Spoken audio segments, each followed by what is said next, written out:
ආස්වාස ප්‍රස්වාස වාතේ නාසිකාගේ ගතිය මුදනේ මේට විදියම කුමක්දයි නොදැනෙන බැවින් ගෞරවයෙන් ඉල්ලා සිටිනවා. ඔකට කවුද ප්‍රශ්න කවන්නේ කාටද ප්‍රශ්නේ තිබුණේ කියනවා. ආස්වාස ප්‍රස්වාසය නොදැනෙනවා කියලා කිව්වේ මේ මුලින් කමඨහනේ හිටින්නෙම නැතිකමද නැත්නම් ටිකක් වඩනකොට නොතේරියන ගතියද? ඒ කියන්නේ මුලින් ධම්ම ආස්වාස ප්‍රස්වාසය තේරෙන්නම නැහැ. එහෙනම් අපිට ඔකට කරන්න පුළුවන්. අර මෙහෙම දැන් ආස්වාස ප්‍රස්වාසයේ නොතේරියන කමද මේ නාසිකාගේ හිත තියා ගන්නවා කියන එක තේරෙන්නේ නැහැ නේ. මෙහෙම දැන් S2 ආගියාම අපිට බාහිර දේවල් වලට අවධානය යොමු වෙන වැඩි නිසා S2 වහ ගන්න. මෙහෙම අත තියලා බලන්න. අපි තොල් දෙක ගාව තිබ්බම හොඳට මේ ස්පර්ශ වෙනවා ඇඟිල්ල තොල් දෙක ස්පර්ශ වෙනවා තේරෙනවනේ. තේරෙනකොට අත ඒ ස්පර්ශ වෙච්ච තැන දැනුම් සහිතවම තියාගෙන හිත ඊට යොමු කරලා ඇඟිල්ල ගන්නවා. අරගෙන ටිකක් මොහොතක් අස්වස ප්‍රස්වාසය වුණේ තොල් දෙක දිහා හිතෙන් බලාගෙන ඉන්න.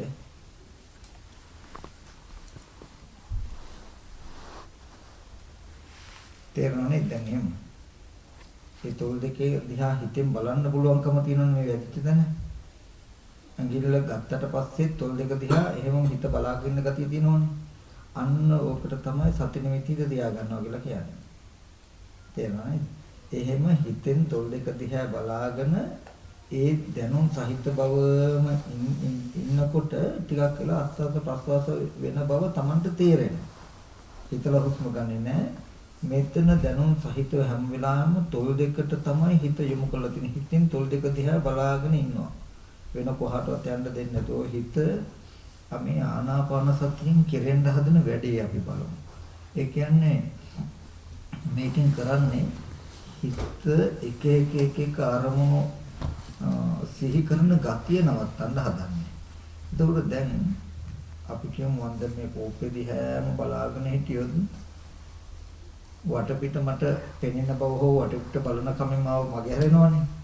අන්න ඔය වගේ උපායක් තමයි මේ කරන්නේ. අපි හිතෙන් තොල් දෙක දිහා බලාගෙන තොල් දෙක ගැන දැනුම් සහිතව ඉන්නවා. හිත යොමු කරලා තියෙනවා තොල් දෙකට. එතකොට හිත ඇතුලෙන් එක දේවල් සිහි කරන එක තමයි එකකින් අඩු වෙලා තියෙන්නේ.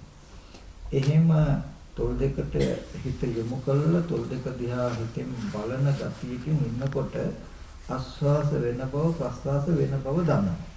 හිතලා ආස්වාස ප්‍රස්වාස කරන්න ඒ විදිහටයි කරන්න ඕනේ. මේ ඒකත් කොහොමද කරලා බැරි වුණොත් මම තව උපායක් කියන්න දැනට පස්සේ ඊගාවට කොහොම කරලා බලන්නකෝ. දැන් ඒ සති නිමිති දිහා තොල් දෙක දිහා නැත්නම් ඒ සති නිමිති හිත තියාගන්නවා කියපු එක තේරුණා නේද? තව කාට හරි ප්‍රශ්න මොනවද තියෙද?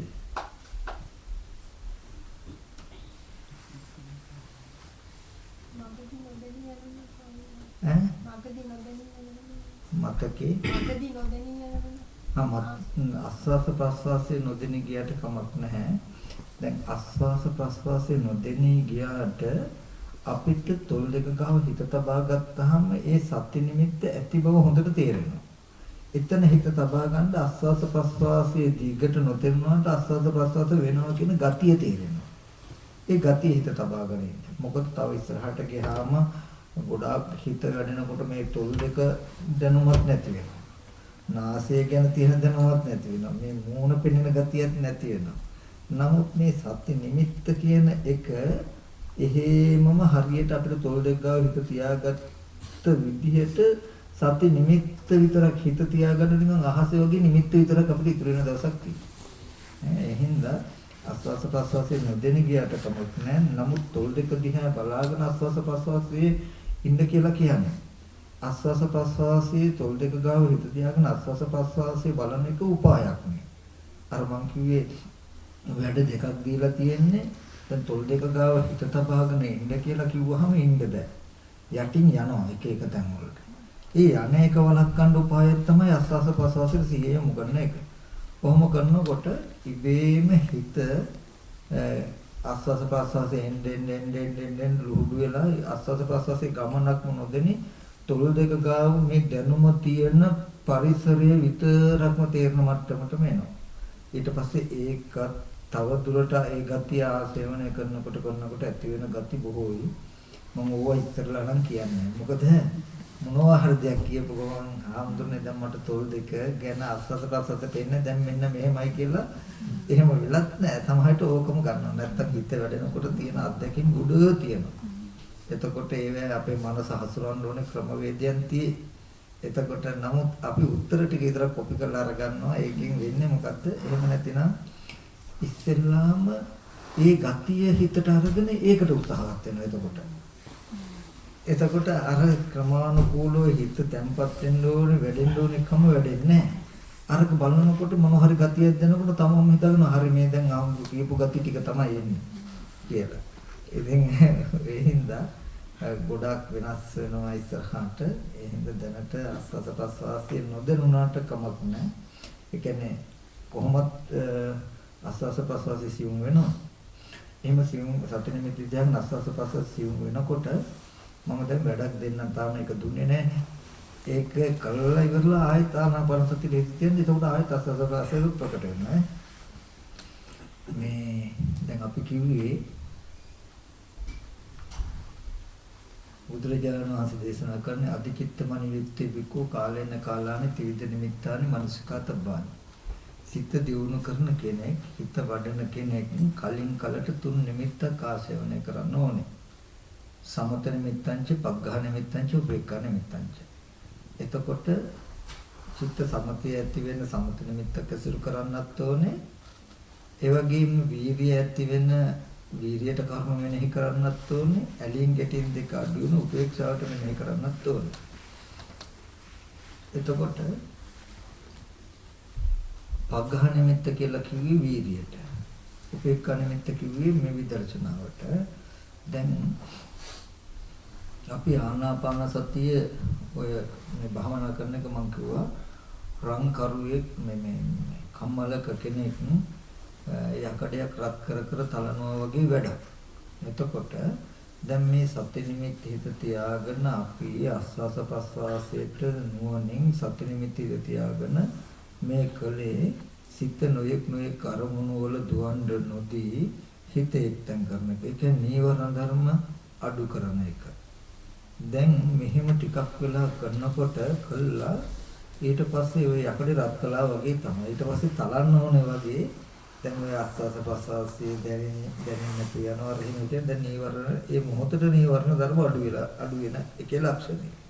එතකොට අපි විදර්ශනාවට හිත නැඹුරු කරන්න ඕනේ. විදර්ශනාවට කියන්නේ වෙන මොකුත් නෙමෙයි. දැන් ලෝකේ සත්ත්ව පුද්ගල භාවයට හම්බ වෙන මේ සවිඥානික කය නුවණින් මෙනෙහි කරන්න ඕනේ. එතනද ක්‍රම දෙකක් තියෙනවා. ඒ කියන්නේ අජ්ජත්තමවා බහිද්ධාව අජ්ජත්ත බහිද්ධාව. තමන්ගේ ශරීරෙ විතරක්ම බැලුවොත් ඕගොල්ලන්ට මේ තමන් කියන හැඟීම ටික ටික අඩු වෙයි. නමුත් බාහිර සත්ත්ව පුද්ගල සංඥාව එහෙමම තිතුරු වෙනවා. එතකොට මේ බාහිර හම්බ වෙන සත්ත්ව පුද්ගලයන්ගේ ඇලීම් ගැටීම් නතර වෙන්නේ නැහැ. බාහිර විතරක් බැලුවාම මෙහි සත්‍ය පුද්ගලය කියලා අඩු වෙනවා.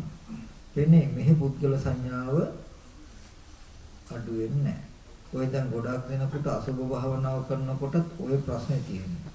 මේ පැත්ත තමන්ගේ ශරීරයේ පැත්තේ අසුභ ස්වභාවය නොබල බාහිර දේවල් විතර අසුභ ස්වභාවය බලනකොට මෙහි පුද්ගල භාවය තාවුරු වෙනවා. එතකොට පිළිකුල දැනෙන්නේ. එතකොට අනිත් අයව ප්‍රතික්ෂේප කරන අනිත් අයක ඉන්න බැරි ස්වභාවය දැනෙන්නේ. මොකද මෙහි සම්පූර්ණ පුද්ගලයා එහෙමමයි. බාහිර වස්තුන් පුද්ගල ශරීරය විතර පිළිකුල් දැනෙනකොට ගැටීමක් ඇති වෙන මිසක කලකිරීමක් නෙමෙයි වෙන්නේ. ඒ නිසා අජ්ජත් බහිද්ධාවා කියලා දෙපැත්තම පනවන්නේ තමන්ගේ ශරීරයේ පිළිබඳවත් අනිත් රූප පිළිබඳවත් සමානව මේ කෙලෙස් අඩු වෙවි යනවා. එතකොට පුද්ගල සංඥාව අඩු වෙන්නේ තමන් කියන තැනත් අඩු වෙනවා පුද්ගල භාවයේ බාහිර කයේ තියෙන පුද්ගල භාවයත් අඩු වෙනවා. ඒ දෙපැත්තම අඩු වෙනකොට තමයි අපිට අදීමකින් ගැටීමකින් කරවන්න පුළුවන්කම ලැබෙන්නේ. ඒ නිසා විදර්ශනාව කියලා කියන්නේ දැන් සාමාන්‍ය ලෝකයේ සත්ත්ව පුද්ගලය භාවයට දකින්න මේ අරමුණු ටික විතරක් ගන්න. මෙතනදී දැන්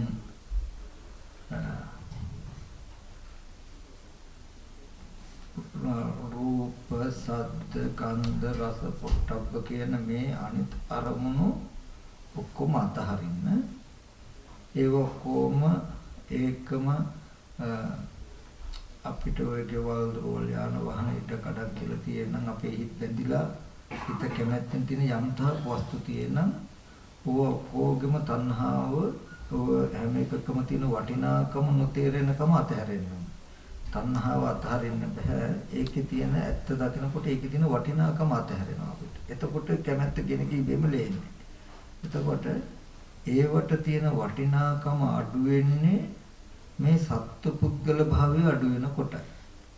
මොකද තමන්ගේ ජීවිතයට තියෙන ආසාව තමයි තමන්ගේ ජීවිතයේ තියෙන කැමැත්ත මත තමයි තමන්ට රැකවරණය පිණිස පහසු පිණිස තමයි අනිත් දුවදරුව ඥාති හිතේසින් එන්නේ. ඊට පස්සේ තමන්ගේ අනුන්ගේ තමන්ගේ අයගේ යහපතට තමයි ගෙවල් දොරවල් යාන වාහන ඉදකඩම් තියෙන කියන තැනකින් බැඳිලා තියෙන්නේ අපි. එතකොට බාහිර දේවල් ඔක්කොම අවිඥානික වස්තුන්ට තියෙන බැඳීම ඇලීම අඩු වෙනවා තමන් සහ තමන්ගේ අය කියන ටික අතහැරෙනකොට. ඒ හින්දා බුදුරජාණන් වහන්සේ හැම වෙලෙම අජත්තං වා කායේ කායනුපස්සී කියලා පෙන්නලා පරසත්තං වා පරපුග්ගලං වා කියලා පෙන්නන තැනක සත්පුද්ගල භාවයට තියෙනවා.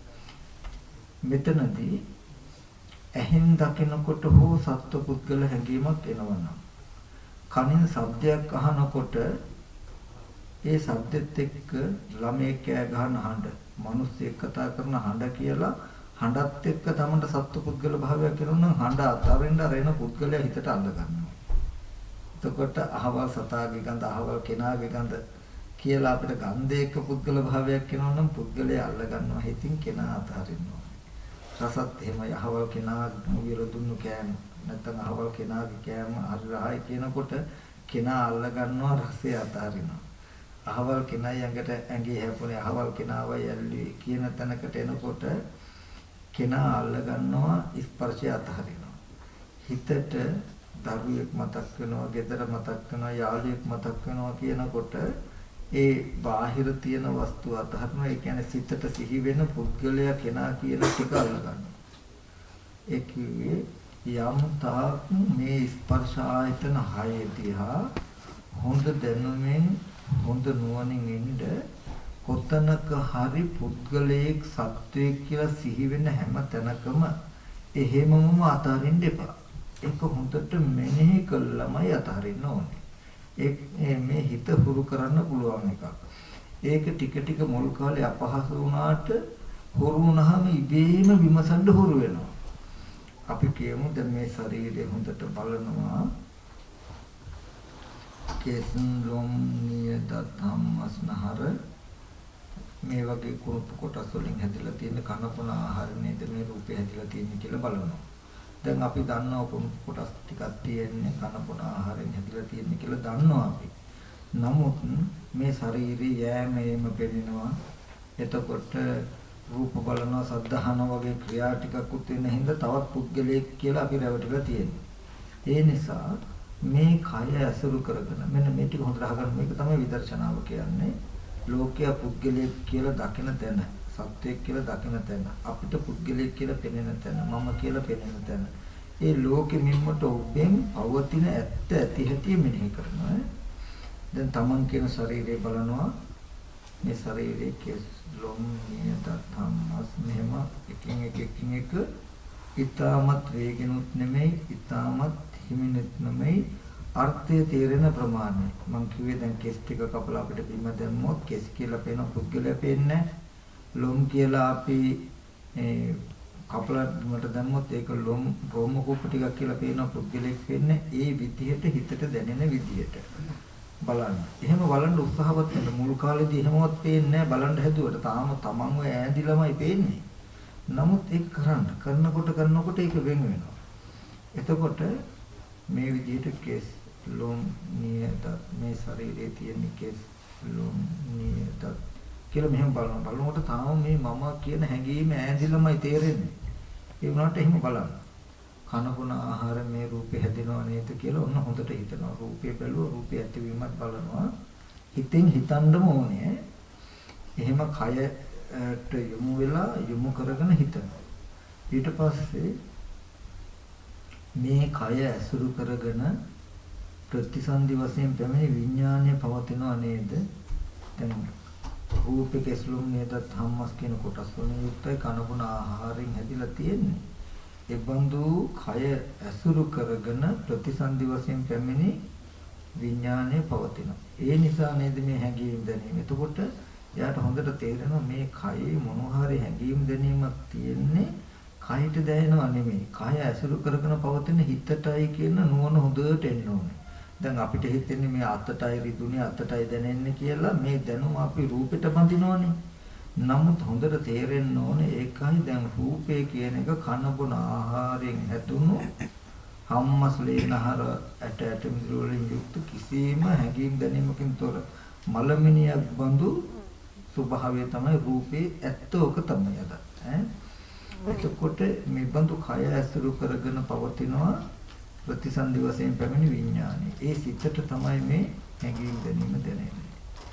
මේ කය ඇසුරු කරගෙන පවතින සිත නිසා තමයි මේ කයේ යෑමේම වෙන්නේ. අර ඉස්සර තියන්නේ මතකද අර ඔලුපක් උනටනවා කියලා ලොකු එකක් හදලා ඒක ඇතුළට මිනිහෙක් රිංගගෙන ඒ මිනිහා හැට මෙහාට යනකොට අපිට පේන්නේ අර මහබඹා යනවා ඔලුපක් යනවා වගේ කියන ඒ වගේ එකක් මේ තියෙන්නේ. දැන් ඇත්තටම මේ කමිසෙට උස්සන්න ඕන නම් ඒක ඇතුළට අපි අත දාලා අත උස්සනකොට දැන් මේ කමිසෙත් ඉස්සෙනවා වගේනේ. එහෙම නැත්නම් උස්සන්න බෑ. ඒ වගේ මේ කනබුන ආහාරයෙන් හැදුණු රූපේ අත කියලා අපි කියන මේ රූපේ නිකම්ම මේ කමිසෙට දැක්ක වගේ ඒකට තනියම අත උස්සන්න බෑ. අපි සිතෙන් මනෝමය කයක් හදලා මේ කයට බහලා ඒක උස්සනකොට තමයි මේ අත ඉස්සෙනවා වගේ තේරෙන්නේ. ඕකට කියනවා විඤ්ඤාප්ති රූප කියලා. මේ ශරීරයේ සම්පූර්ණ මෙහාට ගෙනියන්නේ ඔහොම. මේ එහෙම නැතුව මේ කයට මුකුත් කරන්න බෑ. ඒකට කියනවා කාය විඤ්ඤාප්ති රූප කියලා. වචන කතා කරන්න උදව් වෙන හිතින් උපදින රූප වලට කියනවා වචී විඤ්ඤාප්ති රූප කියලා. එතකොට ඒ අපිට ටිකක් ඉදිරිය දැනගත්තේ දැන් අපි මෙහෙම හිතනවා මේ දැන් රූපේ හොඳට බැලුවා ඒ බඳු කය ඇසුරු කරගෙන සිත පවතින නිසා ඒ සිතට තමයි මේ හැඟීම් දැනීම දැනෙන්නේ කියලා හොඳට හිතනවා. ඒ සිත නිසා තමයි මේ කයේ ඉදිරියම අපසුයම පෙනෙන්නේ කියලා හොඳට හිතනවා. ඒ කය ඇසුරු කරගෙන පවතින හිතට නේද රූප පේන්නේ. මේවා හොඳට හිතට නගා ගන්න උත්සාහවත් වෙන්න ඕනේ. දැන් මම මේ පුටුවේ ඉන්නකොට පුටුවේ ඉන්න මට ඉස්සරහින් ඕගොල්ලන්ව පේනවා. පුටුවටත් පේනවද? පුටුවට පේන්නේ නැහැ. පුටුව උපකාර ඉඳගෙන ඉන්න මට පේනවා. නමුත් පුටුවයි ඕගොල්ලෝයි සම්බන්ධ කිසිම මේ පේන දර්ශනයේ පුටුව අතර කිසිම සම්බන්ධයක් නැහැ. මේ පුටුව අවිඥානික අචේතනික වස්තුව. චේතනා නැති සිත් නැති සතර මහා ධාතුන් හැදුණු රූපයක් වස්තුව පුටුව. මේ පුටුව යම් බඳුද කිසිම වෙනසක් නැතුව ඒ මිම්මෙන් ඒ විදිහටම හිතා ගන්න මේ රූපේ අපි මම කියලා හිතා ගන්න රූපය මේ පුටුව වගේමයි කියලා හිතා ගන්න. කිසිම සංඥාවක් නැති විඥානයක් නැති කනබුන ආහාරයෙන් හැදුණු හැඟීම් දැනීමකින් තොර වස්තුව. බැරි වෙලා අපේ විඥානේ මේ පුටුවට බැසගත්තොත් මේ රූපෙට තේරෙයි හැඟීම් දැනීම. එතකොට මේ කය ඇසුරු කරගෙන මේ රූපය ඇසුරු කරගෙන ඉන්නේ හිතට දැනෙන්නේ. හරිද? දැන් අපි කල්පෙරියුටිව් කියන්නේ. එතකොට වෘක්ෂ දේවතාවෝ කියන්නේ ඕපපාතික උපදිනවා කියන්නේ. ඒ වගේ වස්තු ඇසුරු කරගෙන විඥානය පහළ වෙන තැන තියෙයි. එතකොට මේ ගලක් ඇසුරු කරගෙන විඥානය පැවතුනහම ගල්පෙරියුටිව් කියන යන්න එන්න බෑ. නමුත් සීතල උෂ්ණ ඒව දැනෙනවා. ඒකයි එතන තියෙන අපහසුකම. හැමදාම මේ වගේ කැලේ ගොඩක් ඇසුරු කරගෙන තියෙනවනේ. එතකොට දැන් මේ ශරීරය මේ පුටුව වගේ මේ ශරීරය ඇසුරු කරගෙන තමයි දැන් සිත පවතින්නේ. එතකොට මේ පුටුව මත ඉඳ ගන්න උපකාර වෙලා තියෙනවා වගේ මේ කය සම්පූර්ණ විඥාණයට පවතින ගයක් වෙලා. විඥාණය පවතින උපකාරක ධර්මයක් විතර මේ ශරීරය. පුටුවේ ඉඳගෙන ඉන්න මට ඕගොල්ලන්ම පේනවා වගේ මේ කයේ පිහිටලා තියෙන කයේ වාසය කරන කයේ පවතින සිතටයි රූප පේන්නේ මේ. රූපය කනබුන ආහාරයෙන් හැදිලා විඥාණයට ගෘහයක් වෙලා ගයක් වෙලා. ඒ හින්දා මේ කයට ඕකේ කියලා කියනවා. මේ සිතට නවතන. එතකොට කය ඇසුරු කරගෙන පවතින හිතට තමයි මේ රූප පේන්නේ. මේ පේන රූපේ පේන සිද්ධියට මේ කය කිසිදු සම්බන්ධයක් නැහැ. නමුත් ඒක නොදන්න තාක් අපි මේ පෙනෙන දේ කයට ඇඳලා බලන්නේ. ওই විදිහටයි අපිට කෙලෙස් ඇති වෙන්නේ. දැන් අපි කෙනෙක් එක්ක රණ්ඩු වෙන්නේ ඇයි මොකද බලාගෙන ඉන්නේ කියලා රණ්ඩු වෙන්නේ මේ කයට ඇඳලානේ. නමුත් අපි බැලුවොත් මේ ඉදිරියෙන් තියෙන රූපය සම්පූර්ණම මේ අචේතනික වස්තුවක් වගේ කියලා දැක්කොත් දැන් රූපෙට පේන්නේ නැහැ කියලා දන්නවා. කය අසුරු කරගෙන පවතින හිතෙනුයි දැන් මේ රූප නිමිත්ත අල්ලගෙන ඉන්නේ කියලා ගත්තොත් දැක්කොත් අපි කායක රණ්ඩු වෙන්න බලාගෙන ඉන්නවා කියලා අර සිතටද බයිනේ. ඒ සිතත් ඉපද නිරුද්ධ වෙනකොට කය මේ ගැන දකින්නේ නැති නෝර දැකපු පුද්ගලයා ඉතුරු වෙන්නේ අපිට. එතකොට එහෙම නැතිනම් අපි මේ දැකපු දකින්නවා කියන සිද්ධිය මේ රූපෙට ඇඳුවාම රූපය ඇතිතාවක්ම දැකපු කෙනා ඉන්නවා වගේ අපිට පේන්නේ. ඒ හින්දානේ අපි කරපු හොර වැඩි අහවලා දැක්කා මරන්න ඕනේ කපන්න ඕනේ කිය යන්නේ නේද? එතකොට ඔය කෙලෙස් ඇති වෙන්නේ ওই වැරදි දැකීමට. ඊට පස්සේ මේ කය අසුරු කරගෙන පවතින හිතටයි ශබ්ද ඇහෙන්නේ. ශබ්ද ඇහෙන එකට මේ කයේ කිසිම සම්බන්ධයක් නැහැ. කය උපකාරක ධර්මයක්. කයේ පිහිටලා පවතින සිතටයි ශබ්ද ඇහෙන එකට අපි කියනවා ශබ්ද දැනගන්න හිතට සෝත විඥානය කියලා. රූප දැනගන්න හිතට කියනවා චක්කු විඥානය කියලා. කය අසුරු කරගෙන පවතින හිතටයි රස දැනෙන්නේ, ගඳ සුවඳ දැනෙන්නේ. කය අසුරු කරගෙන පවතින හිතටයි මේ ස්පර්ශ දැනෙන්නේ, මේ වේදනාව දැනෙන්නේ, කායට දැනෙන්නේ නැහැ. කොහොම බලනකොට මේ කයින් කය සහිත කෙනෙක් බලනවා, අහනවා, ගඳ සුවඳ දකිනවා කියන කම අතහැරෙනකොට මේ කය එක්ක තියෙන පුද්ගල භාවය එහෙම් පිටින්ම දිය වෙලා යනවා. කය එක්ක තියෙන පුද්ගල භාවය එහෙම් පිටින්ම දිය වෙනවා. මේ ටික නොදැනෙන්න සිහි නොකරන හැමදාම අපිට මේ කය ආත්ම වෙලමයි පේන්නේ. කෙනෙක් කරනවා කියනවා වගේ මේ ක්‍රියා ටික පේන්නේ. එතකොට හොඳට බලන්න විදර්ශනා කියන්නේ ඒකයි සාමාන්‍ය ලෝකයා දකින්නේ පුද්ගලයෙක් රූප බලනවා, පුද්ගලයෙක් ශබ්ද අහනවා, පුද්ගලයෙක් ගඳ සුවඳ බලනවා කියලා. විදර්ශනා කියලා කියන්නේ ඇත්ත ඇතිම දකින්නවා යා. රූපේ කියන එක කන බොන ආහාරයෙන් හැදුනේ. ඒ රූපේ කෙස්ලොම් නියදත් ධම්මස්නහර වලින් යුක්තයි. ඒ කය ඇසුරු කරගෙන පවතින සිතෙනුයි රූප දකින්නේ, ශබ්ද අහන්නේ, ගඳ සුවඳ ලබන්නේ කියලා හොඳට බලනවා.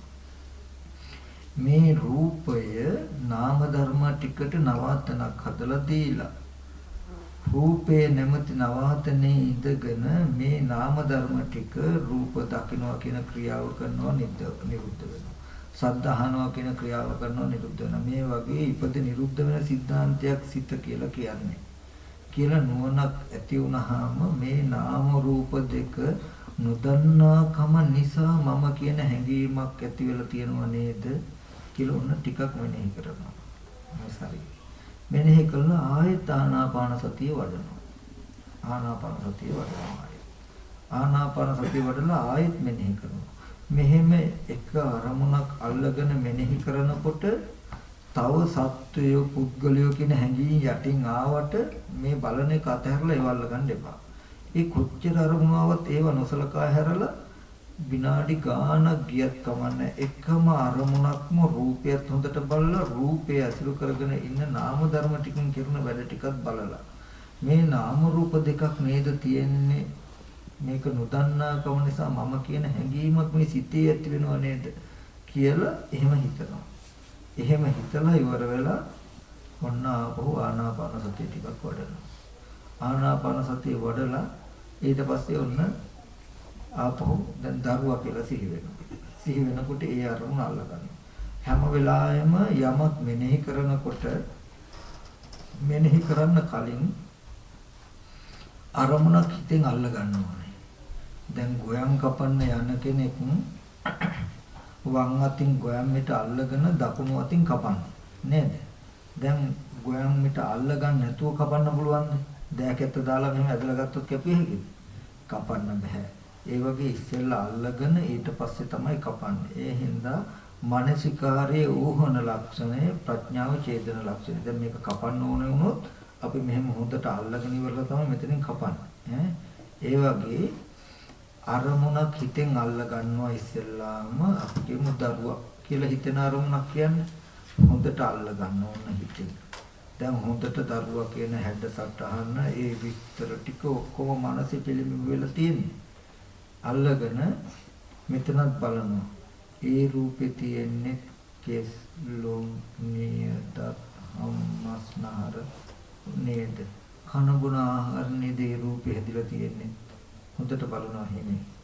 බලලා එතනද ප්‍රතිසන්දි වශයෙන් පැමිණි සිට ඒ කය ඇසුරු වෙනව නේද? කන බොන ආහාරයෙන් ඇතුළු කය ඇසුරු වෙනව නේද? එතකොට එතනදී කයට මොන හරි ගැටුනහම දැනෙන්නේ කය ඇසුරු කරගෙන පවතින හිතට නේද?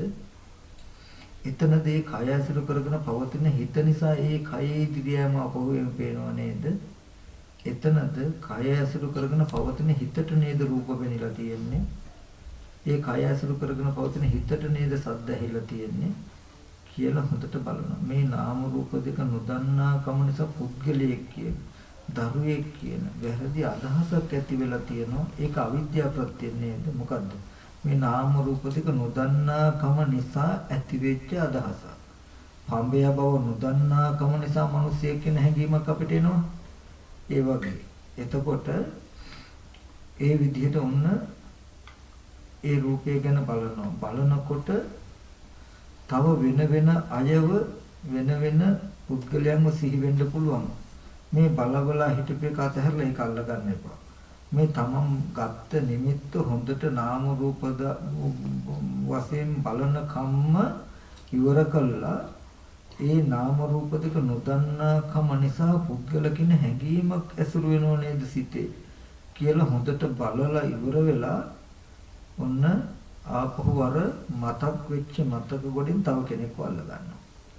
අල්ලගෙන ඒකත් එහෙම බලනවා. ඒක දිගට බල යන්න හිතාමතා මෙනෙහි කරන එක නතර කළා සති නිමිත්තට හිත තබමින් ආයත ආනාපාන සතිය වඩනවා. ආනාපාන සතිය වඩන වෙලාවේදී ඇස් දෙක වහගත්තු පහසුයි. මොකද හිත බහැරට යන්න තියෙන ඉඩ නැති නිසා. රූප සද්ද ඒ වගේ නොඑක් සද්ද ඇහෙන්න පුළුවන්, ගඳ සුවඳ දැනෙන්න පුළුවන්, කයට යම් දේවල් ස්පර්ශ වෙන්න පුළුවන්. මේ එකක මොන දෙයක් ආවත් ඒකට තමන් අනුගත නොවි, ඒකට යොමු වෙන්නේ නැතුව ඒව නොසලකා හැරලා සති නිමිත්තේම හිත තබන්නට ඕනේ. ඒ වෙලාවේදී සත්පුද්ගල හැඟීමක් ආවත් නොසලකාම ඒව විදර්ශනා කරන්න යන්නේ නැහැ වෙලාවේදී. ඒව නොසලකා හැරලා සති නිමිති තියාගෙන ආස්වාස ප්‍රසවාසයේ සිහියෙන් ඉන්න ඕනේ. එතකොට සති නිමිති තියාගෙන ආස්වාස ප්‍රසවාසයෙන් ඉන්න වෙලාවට සත්පුද්ගලයෙක් කියන හැඟීමක් ඇති වුණත් ඒක මෙනෙහි කරන්න යන්නේ නොසලකා හැරලා සත්පුද්ගල භාවයට හිත තබන්නේ. සති නිමිත්තට හිත තබන්න. ඒ වගේම අනිත් අරමුණු ආවත් ඒව නොසලකා හැරලා සති නිමිත්තට හිත තබන්න. හිත තබලා සති නිමිති තියාගෙන සිහියෙන් ආස්වාස ප්‍රසවාස කරනවා. සිහියෙන් ආස්වාස ප්‍රස්වාස කළා හිතාමතාම ඒක නතර කළා සත්ත්ව පුද්ගල භාවයෙන් යුක්ත අරමුණක් ආපහු අරගෙන අර විදිහට මෙනෙහි කරනවා. ඊට පස්සේ තමන් කියන ශරීරෙත් එහෙම මෙනෙහි කරනවා. දැන් ආනාපාන සතිය වඩනකොට සති නිමිත්ත අප්‍රකටයි නම් හිමින් සිවුන්නම් හිමින් සත්ත්ව පුද්ගල භාවයෙන් යුක්ත අරමුණක් ගන්නවා. නැත්නම් තමන්ගේ ශරීරයට හරි යොමු වෙලා හොඳට හිතන්න ඕනේ. ওই විදිහට හිතුවොත්ම මිසක ඉබේම එන්නේ නැහැ මේ අවබෝධය ප්‍රඥාව කියන එක අවබෝධ වෙන්නෙම නැහැ එන්නේ නැහැ. බුදුරජාණන් වහන්සේ දේශනා කරන්නේ ඉර පායන්න పూర్ව නිමිත්ත. ඉර පායන්න පෙර සටහන මොකද්ද? අරුණ. අර නැගෙනහිර දිශාවේ රන් පාට වෙන එකට කියන අරුණ කියලා. මේ ඉර පායනවා කියන එකට පූර්ව නිමිත්තක් කියනවා. නමෝ කළ අරිහත්ත්වයේ මොහු කිරීම පිණිස නොඅවබෝධ කළ ධර්මය අවබෝධ කළ ගැනීම කිරීමට පූර්ව නිමිත්ත මොකද? යෝනිසෝ මනසිකාරය කියනවා. එතකොට නුවණින් මෙනෙහි කට යුතුයමයි.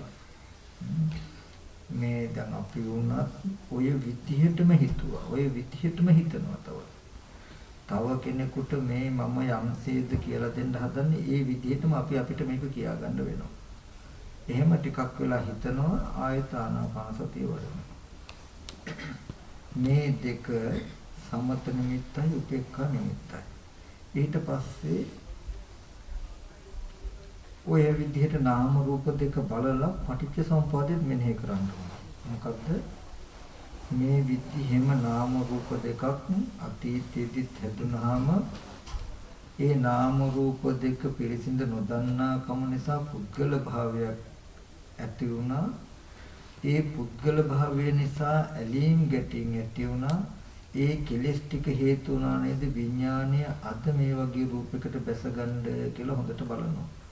අද මෙතන තියෙන්නේ කන බොන ආහාරයෙන් හැදුණු මේ රූපය. ඒ රූපේ කොටස් මෙන්න මේවා. අද මේ කය අසුරු කරගෙන මෙහෙම නාම රූප දෙකක් තියේ. අද මේ නාම රූප දෙක නොදකිනකොට පුද්ගල සංඥාවක් ආත්ම සංඥාවක් ඇති වෙනවා. ඒ අවිද්‍යාව පත්‍ය සංඛාරා. ඒ නිසා ඒ හේතුයෙන් අපි ඉන්න සත්‍යයන්ට පුද්ගලයන්ට තණ්හා උපාදාන වශයෙන් මනස හසුරුවන නැත්නම් ඉන්න අයට කැමති වෙනවා. අද මේ ඇත්ත නොදන්නා කම නිසා ඇති වෙන පුද්ගල භාවය නැවත මේ විඥානයේ ප්‍රතිසන්දි වශයෙන් යන්න හේතු වෙනව නේද කියලා හොඳට බලනවා. අනේ මේ විදිහට මේ සසර කෙලවරක් නෑ නේද? මේ පටිච්ච සමුප්පාද ස්වභාවයේ කවදාවත් නතර වෙන්නේ නෑ නේද? මේ හේතුව තිබුණු මේ ඵලය වෙනවමයි කියලා ඔහොම ටිකකුත් හිතනවා. ওই තුන් කාලෙට හිතන්න ඕනේ. වර්තමාන නාම රූප දෙක බලලා කලින් කලට හැමදාම ඔහොම හිතන්න බෑ. කලින් කලට හිතනවා. ওই ටිකට තමයි විදර්ශනා කියලා කියන්නේ. ඔහොම හිතලා ආනාපාන සතිය වඩන සමත විදර්ශනා. ඊට පස්සේ කලින් කලට ටිකක් වීරිය ඇති වෙන්න හිතනවා. අනේ අපි සසරදී කොච්චර මව්මල දුක විඳලා ඇද්ද, පියාමල දුක විඳලා ඇද්ද, සහෝදරයමල දුක විඳලා ඇද්ද. ඇහුණා වගේ නෙමෙයි Taman හිතින් හිතන එක.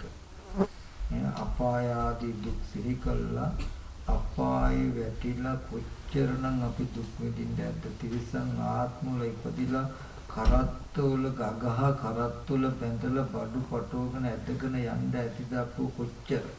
මේවා හිතනවා ටික ටික. අතීතේ මොනතරම් දුක් විඳලා ඇද්ද, අනාගතේ කොච්චර දුක් විඳින්න ඇද්ද.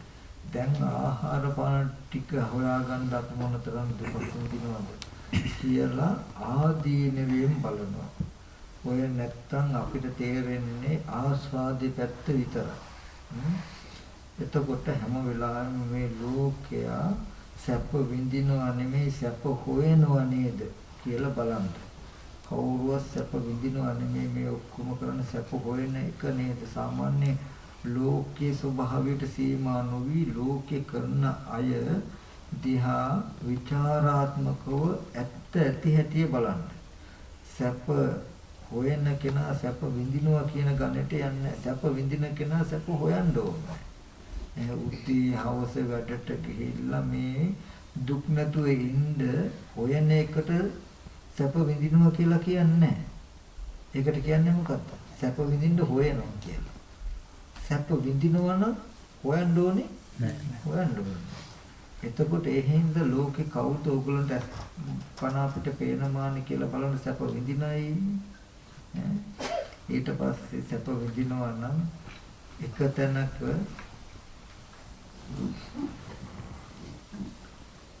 එක පැය කාල පැය භාගයක් එක විදිහකට එක ඉරියව්වෙන් කෙනෙකුට සැප විඳින්න පුළුවන්ද කියලා බලන්න. සැපයි කියලා ඉන්නකොට ඒ ඉරියව්ව දුකක් වෙනවා. ආයෙත් නැගිටිනවා. ආයෙත් ඒ ඉරියව්ව දුකක් වෙනවා. නිදා ගන්නවා. අපි මේ ඉරියව් මාරු කරන හින්දා තමයි දුක වැහිලා තියෙන්නේ.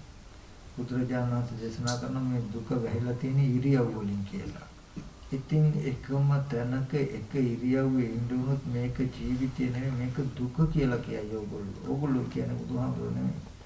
අර ධර්මයේ පෙන්වන්නේ දර රස ගිනි ඇව් ලුණු කල නිබන්දේ ගිනි මිස දරයයි යන බස නොයේදී. එමලස එක්කොට වතහල මොනේදී දුක මිස කයකයි යන බස නොයේදී කියලා. අන්තිම නුවණින් බැලුවාම ඒ කියන්නේ දර ටික කොහොම ඇවිලෙනකොට අන්න ගිනි ගොඩක් කියලා කියනවා මිසක දර ගොඩක් කියන්නේ නැල්ලු. ඒ වගේ නුවණින් බැලුවොත් මේකට දුක් ගොඩක් කියන්න වෙනවා මිසක කයක් කියන්න වෙන්නේ නැහැ කියලා. අපිට හැමදාම තියෙන දුක්ඛේ අඥානං. ඒ කියන්නේ ලෝකේ අපි කියමු දැන් උතුරු පැත්තෙන් විශාල ගින්න කැවිලිගෙන එනකොට දකුණු පැත්තට අපි දුවයි. දකුණු පැත්තෙන් ගින්න කැවිලිගෙන આવොත් උතුරු පැත්තට දුවයි. උතුරුනුයි දකුණේ දෙකෙන්ම ගින්න කැවිලිගෙන આવොත් අනේ දාට තමයි මැදින් පැනලා යන තැනක් තියෙනවද කියලා හොයන්නේ නේ. එතකන් කරන්නේ දෙපැත්තට දුවන එකම තමයි. ඒ වගේ අපි කවදාම හරි දවසක තේරුණොත් ඒ කියන්නේ දුක කියන එක තේරෙනකොට සැප කියන පැත්තට දුවනවා. ඒ පැත්ත දුකක් වෙනකොට ආයෙ සැප කියලා අනිත් පැත්තට දුවනවා. යම් දවසකදී අපිට තේරුණු දුක කියන එක සැප කියන එක දෙකම දුකයි කියලා දැක්කොත් තමයි අපි මැදින් පයින් දැනක් හොයන්නේ. ඒ තාක් අපි එක පැත්තක් සැපයි කියලා දකිනකොට එක පැත්තක් දුකයි කියලා දකිනකොට අපි දුක කියව පැත්තේ ඉඳ බැලුවොත් සැප කියව පැත්තට දුවනවා. ආයෙත් ඒ පැත්ත දුකක් වෙනකොට සැප කියන අනිත් පැත්තට දුවනවා මිසක කවදාවත් කලකිරෙන්නේ නැහැ. දුක්ඛේ ඥාන කියන එකෙන් පෙන්වන්නේ දුකයි සැපයි දෙකම දුකයි කියන එක.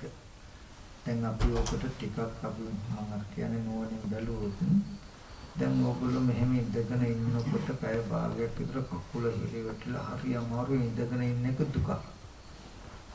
එතකොට අපිට තේරෙයි ටිකක් හිටගත්තොත් නම් සැපයි කියලා. ඔන්න අපි පොඩ්ඩක් හිටගෙන ඉන්නවා. හිටගෙන විනාඩි 10ක් 15ක් පැය භාගයක් ඉන්නකොට හිටගෙන ඉන්න එක දැන් ටික ටික දුක් වේගන එනවා. දැන් ඔන්න හිටගෙන ඉන්න එක දුකයි. දැන් යමක්ද දුක යමකින්ද දුක ආවේ ඒ ඉස්සෙල්ලා අපි දුකයි කියලා නැගිට අයින් වෙච්ච ඒ ඉරියව්වම දැන් පෙනේ හිටගෙන උට ආයෙත් ටිකක් ඉඳගත්තොත් නම් සැපයි කියලා. දැන් ආයෙත් ඉඳ ගන්නවා. දැන් ඉඳගෙන ඉන්න එක ආයෙත් දුකක් වෙනකොට නිදාගත්තොත් සැපයි කියලා හිතේ. ඊට පස්සේ නිදාගෙන ඉන්නකොට ඒක දුකක් වෙයි. අන්තිමට දුකේ මේ පැත්තට මේ පැත්තට ගිහිල්ලා දුක මාරු කරලා තින මිසක අපි සැප විඳලා නැහැ. හොඳට බලන්න යථාර්ථي ඉඳගෙන ඉන්න දුකේ රළු බවට සාපේක්ෂව යම් මොහොතකදී හිටගත්තා කියලා කියන්නේ පැය ගාණක් හිටගෙන ඉන්නකොට දුකක් වෙනවා නම් මම කියන එක තේරුම් ගන්න. පැය ගාණක් හිටගෙන ඉන්නකොට පැයකින් හිටගෙන ඉන්නකොට පැයක් යනකොට ඉන්න බැරි දුකක් වෙනවා නම් විනාඩි 60ක් හිටගෙන ඉන්නකොට මහා දුකක් වෙනවා නම් පළවෙනි හිටගත්ත පළවෙනි විනාඩිය කියන්නේ සැප නෙමෙයි දුකේ ආරම්භය. මේ තිබිලා තියෙන්නේ. මේ දුකේ ආරම්භය අර ඉන්න රළු දුකට සාපේක්ෂව ඊගව දුකේ ආරම්භය දුකේ අඩුකම සැප හැටියට පෙන්නලා තියෙනවා මිසක ඒක සැප නෙමෙයි මේ. දුකේ අඩුකම සැප හැටියට පෙන්නලා තියෙනවා. අපිට තේරුනොත් යම් දවසකදී මේ ඉන්නක දුක අපි යන්නේ සැපකට නෙමෙයි තව දුකේ ආරම්භයකට නේද? ඔක දුකක් වෙන තැනක් වෙනවා නේද කියලා යම් කාලක දැක්කොත් ඉඳගෙන ඉන්න එකයි හිටගෙන ඉන්න එකයි දෙකින්ම මිදෙන්න තැනක් තියෙනවා නම් හොඳයි කියන තැනක් එහෙම නැති තා ඉඳ ගන්න එක දුකක් වෙනකොට හිටගන්නේ හිට ගන්න එක දුකක් වෙනකොට ඉඳ ගන්න. ඔය මෝඩකම නුවණින්ම බලලා මිසක නතර කරන්න බෑ. මම කියන්නේ විශාල කාන්තාරයක් වගේ තියෙන්නේ. දැන් අපිට නුවණක් නැත්තම් දැන් මේ පැත්තෙන් ඉඳන් බලනකොට එහා පැත්තේ කෙරෝලේ තියෙන වතුර වගේ පේනවා. දැන් වතුර පිපාසි වතුර බොන්න ඕනේ කියලා වේගෙන් අපි මේ පැත්තට දුවනවා. දුවල හතෙත් යනවා පිපාසෙත් වැඩි දැන් ගියාම වතුර නැහැ. ආපහු අපි හිටව පැත්ත හැරලා බලනකොට දැන් මෙහි පැත්තේ නැහැ ඒ පැත්තේ වතුර.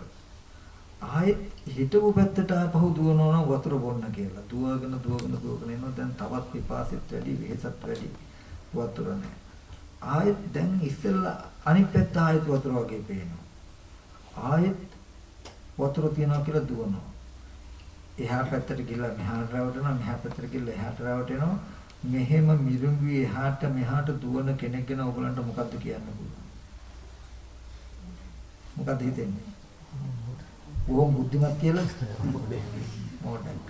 නමුත් අවාසනාව ඔය ටිකම නෙමෙයිද අපි කරන්නේ. අපිට නොතේරුණාට අපි ගාව තියෙන මොඩකම සුළු කොටුයි කියලා හිතන්නේ. අපිට තේරෙන්නේ අපි අනුවණයි කියලා දන්නේ. ඒකයි බුදුහාමුදුරු දේශනා කළේ නොදන්නාකම දැනගත්තා නම් ඒක හරි ප්‍රඥාවක් කියනවා.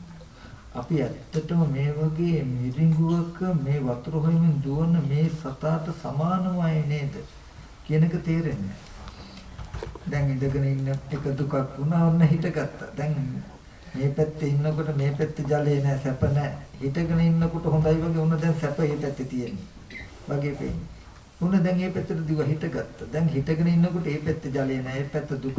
එතකොට දැන් අනිත් පැත්තෙන් මතුනේ. ඉඳගෙන ඉන්න එක සැපයි වගේ වෙනවා. ඕක නෙමෙයි අපි කරලා තියෙන්නේ. පඤ්ඤා නරණං රතන ප්‍රඥාව මිනිසාට රත්නයක් කියන වචන සිහි කරන්න. ඔය මුළු ගමනම නතර කරන්න ඕනේ ප්‍රඥාවෙන් බිඳක් විතරයි. එකපාරක් දිව දෙපාරක් දිව්වා අනේ වතුර වගේ පෙමුණට වතුර නෑ නේද තියෙන්නේ මිරිඟුව නේද කියන ටික සිහි කරගත්තා නම් ඇති. එච්චරයි ඕනේ. ප්‍රඥාව කියන එකෙන් කඳුලක් තිබුණා නම් මේ ගමන නතර වෙනවා. ඒ වගේ ඒ තිරසංගත සතාගේ මට්ටම මේ මිනිස්යාගේ මට්ටම. තිරසංගත සතා රැවටෙන මට්ටමේ අපි නොරැවටෙන හින්දා මිනිස්සුયો කියනවා. එතකොට හැබැයි අපි අපේ මට්ටමට රැවටෙනවා ඔය වගේ. අපේ මට්ටමට දෙවියෝ රැවටෙන්නේ හැබැයි දෙවියෝ දෙවියන්ගේ මට්ටමට රැවටෙනවා. දෙවියන්ගේ මට්ටමට බ්‍රහ්මයා රූපී බ්‍රහ්මයා රැවටෙන්නේ නමුත් එයා එයාගේ මට්ටමට රැවටෙනවා. අරූපී බ්‍රහ්මයා රූපී බ්‍රහ්මයාගේ මට්ටමේ රැවටෙන්නේ හැබැයි එයා එයාගේ මට්ටමේ රැවටෙනවා. අන්තිමට රැවටීමේ උස් පහත්කම් ඇති නැත්තම් අවිද්‍යාව යථාර්ථ වශයෙන් ගත්තාම අවිද්‍යාව නැමැති එකම ධර්මතාවය තුල ඔක්කොම ඉන්නේ. රහතන් වහන්සේට පේනවා තිරසංගත සතත් මොඩයි මනුස්සයා කියන තැනත් මෝහය, දෙවිය කියන තැනත් මෝහය, රූපී බ්‍රහ්මයා කියන තැනත් මෝහය, අරූපී බ්‍රහ්මයා කියන තැනත් මෝහය. ඉතින් මේ නිවන් මඟ කියලා කියන්නේ වෙන මොකුත් නෙමෙයි. ඇත්ත ඇති හැටි පෙන්වනවා. ඒ කියන්නේ ඉන්න තැන දුකයි යන්න තියෙන තැන දුකයි. ඒ හින්දා ඉන්න එකට කැමති වෙන්නත් එපා යන එකට කැමති වෙන්නත් එපා මේකෙන් මිදෙන්න කැමති වෙන්න කියනවා. ඒ නිසා අපිට පුළුවන්කමක් තිබුණොත් අපි සැපයි කියපු එකයි දුකයි කියපු එකයි දෙකම දුකයි නේද කියන නුවණක් හදාගන්න අනේදාටයි අපි මේ සසරින් මිදෙන්නේ නියම කලකිරීමෙන්. සැපයි දුකයි දෙකම දුකයි කියන නුවණ පහළ කරගන්නයි තව පැත්තෙන් ගත්තොත් මේ සීල සමාධි ප්‍රඥා වඩන්නේ.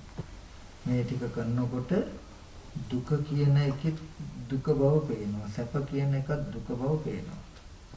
ඉතින් දැනට ඒක අපි හිතලා ගන්න වෙනවා. ඒ හින්දා ලෝකයේ ආස්වාදයෙන් පෙනෙන තැනක ආස්වාදයෙන් බලන්න එපා.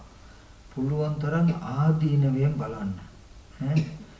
යම් තාක් අද මේ මොහොත වෙනකොට ස්පිරිතාල වල මොන විදිය ලෙඩ රෝග හැදිච්ච මොන රෝගියක්ද? රෝගවල මොන ප්‍රභේද ඇද්ද? ඔය හැම රෝගයක්ම හැදෙන්න තියෙන හේතුව නැති කළ නෑ නේද? ඒ බඳු හේතුව තියාගෙන නේද මේ ඉන්නේ නිර්භය තැනක ඉන්නව නෙමෙයි නේද කියලා මෙනෙහි කරන්න. අද මේ දවස මේ මොහොත වෙනකොට මේ ලෝකේ සත්වයන්ගේ මිනිස්යන් විතරක් බලන්න. මල ගෙවල් කොච්චර ඇද්ද? මොන ක්‍රම වලට මැරෙනව ඇද්ද? ඔය ඕනම ක්‍රමයකට මැරෙන්න තියෙන හේතුව තියාගෙන නේද මේ ඉන්නේ කියලා ටිකක් මෙනෙහි කරලා බලන්න. එතකොට ආස්වාදේ අඩු වෙනවා.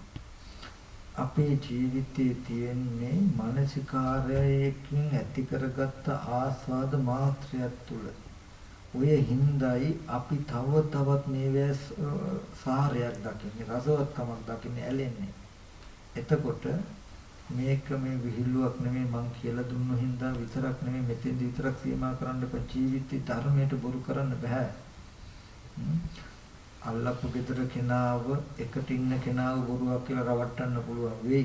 නමුත් යථාර්ථයට බොරු කරලා රවට්ටන්න බෑ. ඒ හින්දා කෙනාගේ ගතිය විසඳෙන්නේ ඔබ අපි දන්නා වූ පුද්ගල භාවය මත නෙමෙයි, පුද්ගල භාවයෙන් ඔබේ පවතින යථාර්ථය මත. ඒකට බොරු කරන්න බෑ. ඒ නිසා මේක කෙනා අවංකවම කටයුතු එකක්. ලොකු කන්දක් උඩට නැගලා ඈත බලන්ද හරිම ලස්සන දර්ශනයක් ඔයගලන්ට පෙනේ. මොන තරම් ලස්සනද කියලා හිතේ. හැබැයි බහැලා ඒ ලස්සන ස්පර්ශ කරගන්න යන්නේ කට්ටු පන්දු වල්වල් මඩ ගොඩවල් තියෙන්නේ මිසක ඔය කන්දොඩ ඉඳලා දැකපු දර්ශනය ස්පර්ශ කරනවා කියන එක ලේසි නෑ. එහෙම එකක් නෑ. අර්ක බැලුම් මාත්‍රක විතර. ඒ වගේ ජීවිතය දිහා හිතලා බලනකොට නම් ගෙවල් දොරවල් හදාගෙන තරුමල්ලු හදාගෙන වාහනයක් අරගෙන මේමයි කියලා අර මල්ලහා මියාත රඹුටක් ගහ කපන්න හිතුවේ ඒ වගේ හිතුවේ හැකි. නමුත් ඕක ලබනවා කියන තැනකට යනකොට ස්පර්ශ කරනවා කියනකොට ලේසි දුකක් නෙමෙයි විඳින්නේ. ඒ ගිහිල්ලා අන්තිමට දුක් මහන්සියෙන් එකතු කළා සැප විඳින්න එකතු කළ සැප විඳින්න හදනකොටම මැරෙනවා. ආයෙත් එහා පැත්තට ගිහිල්ලා ආයෙත් සැප විඳින්න කරුණු එකතු කරනවා. ගෙවල් හදනවා, දරුවෝ හදනවා. මේ මොකද සැප විඳින්න බඩු ගන්න එකතු කරනවා. එකතු කළ සැප විඳින්න ලඟ වෙනකොටම ආයෙත් මැරෙනවා. ආයෙත් ඉවරයි. ඉතින් හැමදාම කිරියෝක. ඉතින් ඔය ස්වභාවය සිහිපත් කරලා බලන්න මේ සැප විඳිනවද සැප හොයනවද කියලා. එතකොට මේ ආස්වාදය ටිකක් අඩු වෙනවා. එතකොට ඔන්න ඔය විදිහට මෙනෙහි කරනකොට එයාට උත්සාහය ඇති වෙනවා.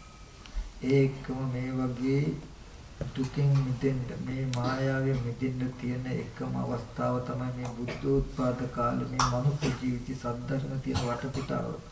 අනේ මම ඒක අතහැර ගන්න හොඳ නැහැ, නැති කර ගන්න හොඳ නැහැ නේද කියලා තමන්ව උත්සාහවත් කරවන්න ඕනේ. ඔන්න ඔය විදිහට මෙනෙහි කරන එකට කියන පග්ඝා නිමිත්ත කියලා. ඉතින් කලින් කලට අර වගේ සමතකමටහනකින් හිත වඩන්නත් ඕනේ. මේ සවිඥානික වස්තු මෙනෙහි කරන්නත් ඕනේ. ඔහොම මෙනෙහි කරන ගමන් කලින් කලට ආදීනව බලන්නත් ඕනේ. එතකොට තමයි උත්සාහය ඇති වෙන්නේ. අර දැන් නම් ඕනේ නැති ගල්ලංගුරු වලින් කෝච්චි දුවන කාලෙදී යන්න ගල්ලංගුරු දාන්න ඕනේ නේද? එතකොට තමයි යන්නේ. ඒ වගේ වීර්යයට උත්සාහවත් වෙන්න හිත අල්ලලා දෙන්න ඕනේ. නැත්තම් ටිකක් වෙලාවකට භාවනා කරලා එපා වෙනවා වගේ කියන තැනකින් නතර කරනවා. ගල් තියෙන ගල්ලංගුරු ටික තියෙනකන් යනවා ගියාට පස්සේ ඒක නතර වෙනවා වගේ. මොන ටිකක් පැයක් භාවනා කරුවා ටිකක් විදර්ශනා කරුවා ටිකක් නැහැ කියලා. හිමීම වේගය අඩු වෙනවා. ඒ නිසා කලින් කලට ගල්ලංගුරු දානවා වගේ උත්සාහය අරගෙන දෙන්නත් ඕන. සමත නිමිත්තයි උපේක්ඛා නිමිත්ත මේ විදර්ශනාවට මෙනෙහි කිරීමයි වීර්යයි කියන කාරණා තුන කලින් කලට මාරුට කරන්නට ඕනේ. අන්න එහෙම කරනකොට තමයි ක්‍රමයෙන් නීවරණ ධර්ම දුරු වෙලා පුද්ගල භාවයේ අඩු වෙන තැනකට එන්නේ. ඊගාවික තමයි මේ මාර්ගඵල ලැබෙනවා කියන එකට හිතේ වැඩිමේ කිසිම සම්බන්ධයක් නැහැ. හිත වඩන එකේ කිසිම සම්බන්ධයක් නැහැ. ඒක පටල ගන්න එපා. හිත වඩනවා කියලා කිව්වේ ආනාපාන සතිය හරි බුද්ධ ගුණ හරි අසුභය හරි මරණය හරි මෛත්‍රිය හරි නැතිනම් ඔය විදිහට විදර්ශනා භාවනා කරනකොට හරි සිතේ රාග දේශ මොහ අඩු වෙලා අඩු වෙච්ච බව තේරෙයි. තව පැත්තකින් ගත්තාම දැන් නොයේක් අරමුණු වෙනද වගේ එන්නේ නැති බව Tamanට තේරෙනවා. හිත කිසිම තැනක දුවන්නේ නැතිකම තේරෙනවා. මුකුත් නැති ශුන්‍යතාවයක හිත තියාගෙන ඉන්න පුළුවන් බවක් තේරෙයි. එතකොට මේ ආලෝක ස්වභාවයන් තේරේ. කයට හරි මිහිරි බවක් සැහැල්ලු බවක් දැනේ. ඔය හිත වඩනකොට ලැබෙන අත්දැකීම මිසකෝව මාර්ගඵල නෙමෙයි. ඒ හින්දා මාර්ගඵල කියලා හිතාගෙන ආමුදුරෝනේ දැන් නම් මට කිසිම දෙයක් හිතෙන්නේ නැහැ. මුකුත් නැති අනිමිත්ත භවයේ ඉන්න පුළුවන් කියලා එහෙම මට කියන්න එපා. මොකද මම අනිමිත්ත භවයේ ඉන්න බන කියලා නැහැ. ප්‍රඥාව විතරමයි ඕනේ.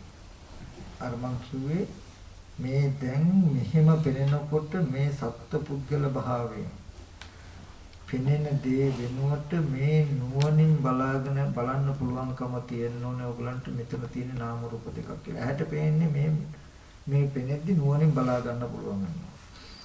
මම අර දවසක් දිලේ දුල ඉන්නකොට ඒ ඉන්න තව ස්වාමීන් වහන්සේ කෙනෙක් අපි දෙන්න පොඩ්ඩක් හවස ඇවිදින්න ගියා.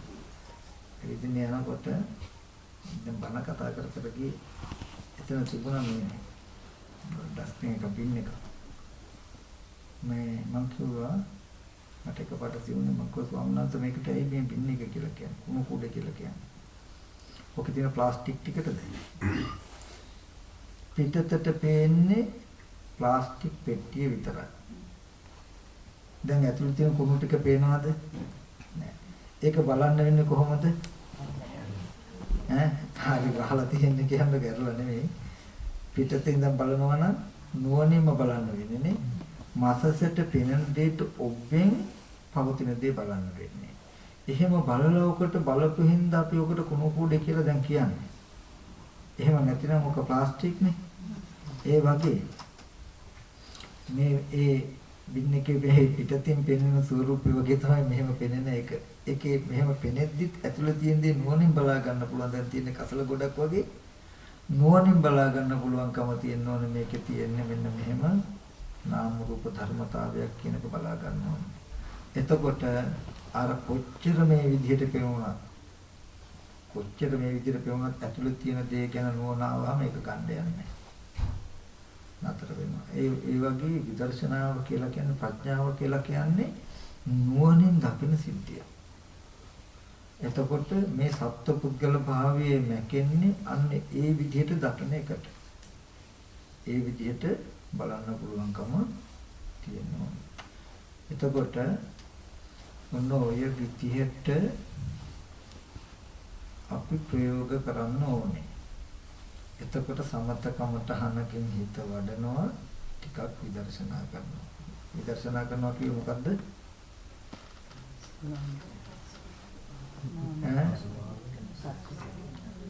සත්පුද්ගල භාවයට හම් වෙන අරමුණු වල ඇත්ත ඇති හැටි බලන්න.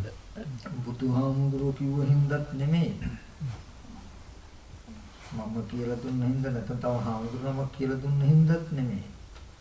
ඕගොල්ලොම බලනවා පවතින මේ ශරීරයේ ඇත්ත. ඉස්සෙල්ලා බලන හැටි කියලා දෙනවා බුදුරජාණන් වහන්සේ. නමුත් අපිටම තේරෙන එක බලුවම මේක මොනතරම්ම ඇත්තද කියන එක. ඒක ඇස් මට්ටමට Tamanට පිළිගන්න පුළුවන් නම් විතරයි කරන්න ඕනේ. ඒක බුදුරජාණන් වහන්සේ දේශනා කරන්නේ විමර්ශිතව ගහෙත විමසලා ගන්න බුදුහාමුදුරුවෝ කිව්වට පිළිගන්න එපා කියලා. එතකොට ඒ පවතින ඇත්ත ඇති හැටි දකිනවා. දකින්නකොට Tamanට තේරෙනවා පවතින්නේ ඇත්ත මෙහෙමනම් අපිට දැනෙන්නේ මෙහෙමනම් එහෙනම් අපිට තියෙන්නේ වැරදි අදහසක්. ඒ මොකද්ද? අවිද්‍යාව ප්‍රත්‍ය. මේ ඇත්ත නොදන්නාකම නිසා ඇතිවෙච්ච වැරද්දක් කියන එක තේරෙනවා. ඔන්න ඔය ටික නුවණින් මෙනෙහි කර කර සමතකමඨහනකින් හිත වඩන්න. සමතකමඨහනටත් අර විදියට උපාය කරන්න. හිත අහකට ගියොත් ආපහු ගන්න. නොයෙක් අරමුණු වල හිත දුවන්න දෙන්න එපා. සමතකමඨහන වඩන වෙලාවේදී අරමුණු සත්පුද්ගල භාවයට සිහි වුණත් මෙනෙහි කරන්නත් එපා. ඒ විදිහට මෙනෙහි කරනවා සති නිමිත්ත මෙනෙහි කරනවා අර විදිහට නුවණින් බලන්න. ඔය ටික කටයුතුයි. තව මොකද්ද දැනගන්න තියෙනවද? නැත්නම් ඉතනක් කියන්න. ඇයි භාවනා කරන්න කියන ප්‍රශ්න ටික එහෙම ලියලා තියෙන්න ඕනේ. දැන් ඊයේ ඉඳලා කිව්වේ අදත් කිව්වේ මොකටද කරන්න කියන කාරණාව ඉස්සෙල්ලා ලියලා තියෙනවා. මේ දුක නැති කරන්න තියෙන එකම ක්‍රමය මේකයි. කියන ටික දැනගන්න. ඊට පස්සේ ඕනනම් අපිට දැන් මේ රූපය විදර්ශනා කරනකොට අපි බලවන්නේ කෙස්ලොම් නේද ධම්මස්නහර කියලා කන බොන ආහාරයෙන් හැදුනේ කියලා. ඔය වෙනුවට අපිට ධාතු වශයෙන් මෙනෙහි කරන්නත් පුළුවන්. තමන්ට කැමති විදිහකට ගත්ත හැකි. දැන් අපි ඒකෙදී බුදුරජාණන් වහන්සේ දේශනා කරන්නේ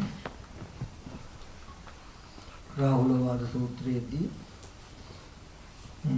යචකෝ රාහුල අජ්ජත්තිකාච පටවිධාතු පාහිරාච පටවිධාතු රේවේසා පටවිධාතු නේතම් මම නේසෝ හමස්මින් නිමේසෝ අත්තාති එව මේත යතහ පුතං සම්මප්පඤ්ඤය දත්තබ්බා බාහිර පටවිධාතුවක් කුත්තියේනම් ආධ්‍යාත්මික පටවිධාතුකුත් තියෙනම් මේ පටවිධාතුව ධාතු වශයෙන් එකක්මයි ආධ්‍යාත්මික පටවිධාතුවත්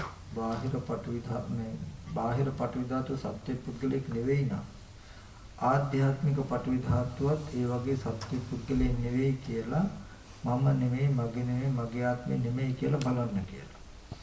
ඒ වගේ හොඳට ඔයගොල්ලන්ට පුළුවන් සිහි කරන්න එකින් එක ගන්නත් පුළුවන් එකටම ගන්නත් පුළුවන්. මේ ශරීරයේ තියෙන කෙස්, ලොම්, නිය, දත්, හම්, මස්, නහර, ඇට, රුව කුපුටු කක්මාව කියන මේ වගේ ක්‍රමානුකූලව අරගෙන මේ ඔක්කොම මේ ශරීරයේ තියෙන පඨවි ධාතු කොටස් කියලා බලන්න. බාහිර ගස්වැල් වල තියෙන තද ස්වභාවයක් තියෙන. දැන් මේ මේසය මල්ලනකොට දැනෙන තද ස්වභාවයක් තියෙන. කෙස්යයි කියන ලබන කෙස්ලොම් නිද ධම්මස්නහරේ කියන මේ තද ස්වභාවයත් බාහිර ගස්වැල් වල තියෙන තද ස්වභාවයත් දෙකම එකයි. බාහිර වස්තු වල තියෙන තද ස්වභාවය සත්‍ය පිළික් නෙවෙයි නම් කෙස්යයි කියන කෙස්ලොම් නිද ධම්මස්නහර කියන මේ කොටස් වල තියෙන තද ස්වභාවය මම නෙමෙයි මගේ නෙමෙයි මගේ ආත්මය නෙමෙයි නේද? මේක හේතු ප්‍රත්‍ය කනබුන ආහාරනේ දැක්ලා තියන්නේ කියලා හොඳට හිතනවා. ඕකේ එකින් එකට බලන්න පුළුවන් කෙස් කියන්නේ මේ ශරීරයේ ඇති එක් පඨවි ධාතු කොටාසය බාහිර ගස්වල වල ඇති පඨවි ධාතුවත් කෙස් කියන පඨවියත් මේ දෙකම සමානයි. බාහිර ගස්වල වල තියෙන තද ස්වභාවය සත්‍ය පුද්ගල නෙවෙයි නම් කෙස්යයි කියන මේ තද ස්වභාවය සත්‍ය පුද්ගල නෙවෙයි නේද කියලා බලන්න. ඔය විදිහට ඔහොම හිතනකොට ලොකු දෙයක් වෙනවා. මේ පේනවා කියන්නේ කාම විතර්ක එක එක දේවල් කාරණා සිහි වෙන්න තියෙන ඉඩ නැති වෙනවා අපි. නොයෙක් දේවල් හිත හිතා ඔහේ හිතට අයාල යන්න තියෙන ඉඩ නැහැ. එතකොට මේකෙන්ම සමුත්‍යෙකුත් වෙනවා. ඒ මෙනෙහි කරන ටිකමත් පේනවා. එතකොට ඊට පස්සේ ලොම් ගහක් ගන්නවා අරගෙන ලොම් කියන්නේ මේ ශරීරයේ පඨවි ධාතු කොටාසයක්. මේ ශරීරයෙන් බහැර ගස්වල වල ඇති පඨවි ස්වභාවයත් ලොම්යේ කියන ලබන මේ පඨවි ධාතු වශයෙන් එකක්මයි නේද කියලා බලන්න. ගස්වල වල පඨවි ධාතු සත්‍ය පුද්ගල නොවන්නාක් නෙම්ම මේ ලොම් කියන පඨවි ධාතු සත්‍ය පුද්ගල නෙවෙයි නේද කියලා බලන්න. ඔය වගේ එකින් එක කොටස් 20ටම බලනකොට ඔන්න සෑහෙන විලාවක් ඕගලන්ට නොතැනීම මේක දැන් වැඩක් කරන්න දීලානේ. හිත නොයෙක් දේවල් වලට යන්නේ නැති විදිහේ ලොකු උපායක්. ඔන්න ඔහොම කළා ආයෙත් ආනාපාන සති ටිකක් වඩනවා. ආනාපාන සති වඩලා ආයෙත් මෙහෙම බලනවා. එකපාරට බෑ. ඔහොම ප්‍රදේශ කැල්ල තමයි බලන්න වෙන්නේ. ටික ඊට පස්සේ මේ ශරීරයේ තියෙන පිත්ත, සෙම්ම, සැරව, ලේ වගේ දේවල් මේ ශරීරයේ තියෙන ආපෝ ධාතු. බාහිර ලිං වැව් පොකුණු වල තියෙන ආපෝ ධාතුවත් මේ ශරීරයේ තියෙන පිත්ත, සෙම්ම, සැරව කියන මේ ආපෝ ස්වභාවය. කියන්නේ ආපෝ කියන්නේ ගලන වෙකිරෙන බැඳෙන ස්වභාවය. ආපෝ ස්වභාවය වශයෙන් මේ දෙකම එකයි නේද කියලා බලනවා. බාහිර ලිං වැව් පොකුණු වල තියෙන ආපෝ ස්වභාවයක් තියෙන ගලන වෙකිරෙන බැඳෙන ස්වභාවයක් තියෙන ඒක සත්‍ය පුද්ගලික නොවන්නාත් මෙන්න මේ පිත්ත, සෙම, සරවලේ, මුත්‍රා කියලා මේ ශරීරයේ තියෙන ආපෝ ස්වභාවය පුද්ගලික නෙවෙයි සත්‍යයක් නෙවෙයි නේද කියලා බලනවා. එතකොට මේ ශරීරයේ තියෙන උණුසුමක් තියෙනවා. ආහාර පාන දිරවන උණුසුමක් තියෙනවා. කෙස් පැහැෙන හැම රැලිවැටෙන ඉන්ද්‍රිය මෝරවන උණුසුමක් තියෙනවා. ශරීරයේ පැවැත්ම ඇති කරන උණුසුමක් තියෙනවා. මේ උණුසුමයි බාහිර ගින්න ගොඩකින් පහනකින් බල්බයකින් එන උණුසුමක් තියෙනවා. ඒ උණුසුමයි මේ උණුසුමයි දෙකම සමානයි නේද? බාහිර ගින්න ගොඩකින් දර ගොඩකින් ලිපකින් පහනකින් ඇති වෙන උණුසුම සත්‍ය පුද්ගලෙක් නෙවෙයි වගේ. මේ ඇති වෙන උණුසුම සත්‍ය පුද්ගලෙක් මම නෙවෙයි නේද කියලා බලනවා. ඊට පස්සේ බාහිර මේ ශරීරේ මේ වාත කොටස් ටික බලනවා. කන බොන ආහාර පාන පෙරලන වාතයේ තියෙනවා. අතපය අකුලන් දිගාරෙන් උපකාර වෙන වාතයේ තියෙනවා. මල මුත්‍ර බැහැර කරන්න උපකාර වෙන වාතයේ තියෙනවා. ඉක්කාවොක්කාරෙන් වාතයේ තියෙනවා. ආස්වාස ප්‍රස්වාස වාතයේ තියෙනවා. මේ වාතයත් බාහිර කස් වැල් සොලවන බාහිර වාතයක තියෙන දෙකම එකයි. ගස් වැල් අතු ඉති සොලවන බාහිර වාතයක් තියෙන මේ වාතයක් තියෙන දෙකම සමානයි නේද? බාහිර වාතයේ සත්‍ය පුද්ගලෙක් නොවනත් මේ තියෙන සුළඟ සත්‍ය පුද්ගලෙක් නෙවෙයි නේද කියලා ඔහොම හිතනවා. හිතලා ඉබඳු මේ කොටස් හතරම කනපුන ආහාරයෙන් හැදෙන්නේ කියලා බලනවා. කනපුන ආහාරයෙන් මේ රූපේ හැදෙන්නේ කොහොමද කියලා දන්නවද? ටිකක් කියන්නේ.